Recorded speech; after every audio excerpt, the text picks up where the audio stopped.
I'm going to ask you a question. Have you ever had someone in your life who constantly made you feel good, but you couldn't understand why you were so exhausted? When you talked with them, everything made sense. But after you left that room, something felt wrong. You couldn't quite put your finger on it, just wait. That feeling wasn't random. Manipulation doesn't work the way most people think, in a dark corner, in whispers. It operates in broad daylight, with a smile, making eye contact with you. What makes this possible isn't a character disorder, it's a brain structure. Because manipulation isn't a personality trait, it's a learned neurocognitive strategy. And that distinction changes everything. Neuroscience tells us this. The prefrontal cortices of people with manipulative tendencies communicate differently with the regions that process empathy. Emotional responses exist there too, but they aren't used to understand you. They're used to predict you. The difference is subtle, but the effect is profound. These individuals appear remarkably skilled in social environments. They dominate conversations. They set the direction in relationships. And when you're around them, you often feel both very special and very small, sometimes at the same time. Now I want to ask you this. Have you ever had a moment where someone made you feel truly understood, and then realized that was being used as a tool? Remember that moment, because that feeling has a name. Psychology calls this instrumental empathy. In normal empathy, the brain feels the other person's pain as an echo within itself. The amygdala activates, and an instinctive caregiving response forms. But in instrumental empathy, this process runs in reverse. First comes analysis. The question, what does this person feel? Isn't asked to protect you, it's asked to move you. Your pain becomes a data point. Your need becomes a lever. And the brain does this completely cold. Just like a chess player who feels nothing while calculating moves. These people are usually extraordinarily good at two things. First, social mirroring. They use your words. They echo your values. They love what you love. Most of the time, this isn't a conscious trick. It's the brain's automatic adaptation strategy. Mirror neurons activate not to form a bond, but to build trust. Hearing your own voice from someone else's mouth creates a deep sense of trust. Neurologically, this feeling is nearly indistinguishable from genuine connection. Second, emotional timing.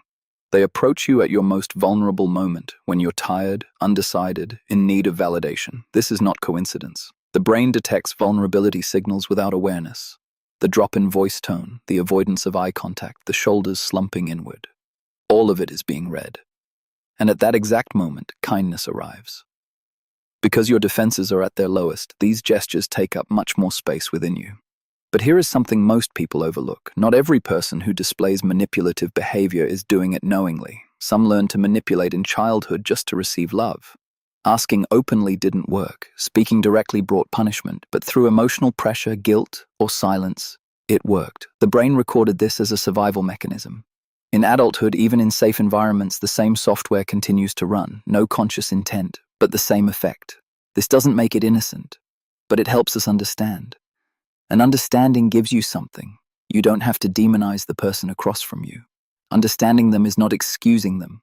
Those are very different things. Understanding gives you power, because you no longer remain vulnerable to a pattern you can see. Neuroscience finds a consistent pattern in these individuals. The dorsolateral prefrontal cortex, the center of planning and strategic thinking, is more active than normal during social interactions. While you experience a conversation as just a conversation, the person across from you is analyzing it, mapping it, calculating the next move. This gives them an extraordinary social advantage. But in the long term, it's exhausting. Genuine rest is difficult, because every environment is scanned as a potential playing field. This drains them too, but they rarely show it, because vulnerability is coded as risk in their brain map. Now we come to the real question.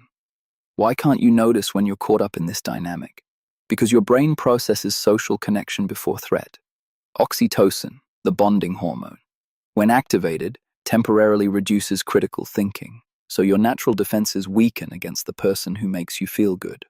Neuroscience calls this the oxytocin trust bias. You question less, you cross-check less, you accept more easily. This is not your weakness. This is being human. Manipulation uses exactly this biological reality. Once you internalize this, your view of the past changes. Why couldn't I see it? Is replaced by, this is how the brain works. This was a normal response. Instead of blame, you can offer a little more compassion to the person you were then. You weren't wrong. A biological mechanism operated. And now you see it. There's also this. Gaslighting leaves very specific damage in the brain.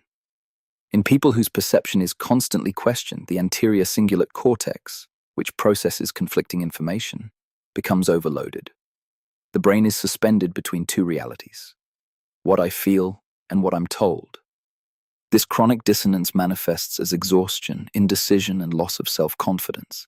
And you think the cause is you, because that's exactly how it's designed to feel. Psychology calls this learned self-doubt. A voice that came from outside becomes the voice inside you. Even when that person is gone, you still see yourself through their eyes. This is the deepest kind of damage, because the manipulation no longer needs to happen. You have become someone who does it to yourself.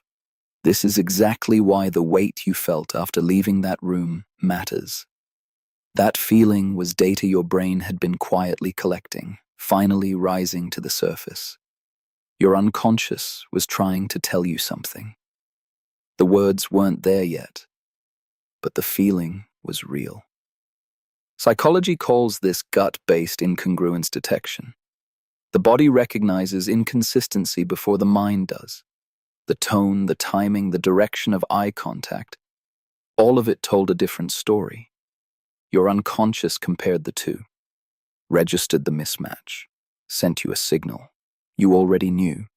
And this needs to be said, that accumulated wordless weight, it's proof of your intelligence.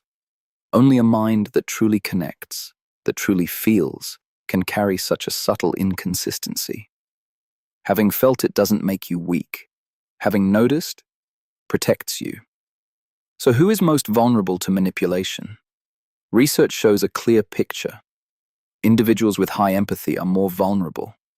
You experience the other person's pain as real. You feel guilty more easily. You're more likely to say, maybe I misunderstood. This isn't a blind spot. It's your greatest strength being turned against you. Your empathy becomes a weapon. And when you realize this, both clarity and a strange sadness form inside you, because you can no longer approach with pure trust. But this loss is a maturation. One more thing. After leaving a manipulative relationship, the brain continues to operate on that relationship's software. You become overly cautious with new people. Or the opposite, you quickly trust someone who feels familiar but who is repeating the old dynamic. This is called trauma bonding echo. The brain prefers painful but familiar over uncertain but healthy, because the unknown means threat. This is why healing sometimes requires a deliberate choice, recognizing that familiarity doesn't always mean safety. That's the first step. And it doesn't take years. The moment the brain sees a pattern, its blindness to that pattern breaks. Now I want to tell you this. Learning this isn't meant to make you paranoid. You won't see every quiet person as calculating. You won't interpret every kind gesture as a trap. But if you constantly feel small in a relationship, if you're always apologizing, if after a conversation you can't be sure how you're supposed to feel, this isn't your perception failing. This is a pattern, and a mind that can see patterns no longer gets lost within them. The power of manipulation lies in its invisibility. In healthy relationships, there's a feeling that expands you. Even arguments leave you clearer. But in a manipulative dynamic, after every conversation you take up a little less space, you make a little less noise, you become a little less yourself. And this erosion moves so slowly that by the time you notice it, you're surprised at how far you've drifted. Once you see it, the spell breaks. And noticing that drift, this exact moment, is where the return begins. As you read this, a name or a face came to mind. This is not coincidence. What your brain has been trying to tell you for a long time. Today you heard it a little more clearly. And this clarity is not an accusation. It's a freedom. Because now you know. And knowing changes everything. Because a person who knows themselves no longer allows someone else to make them see through another's eyes. And this is a quiet but profound power. To attain that power, it was necessary to have first lost it, and you have already walked that road.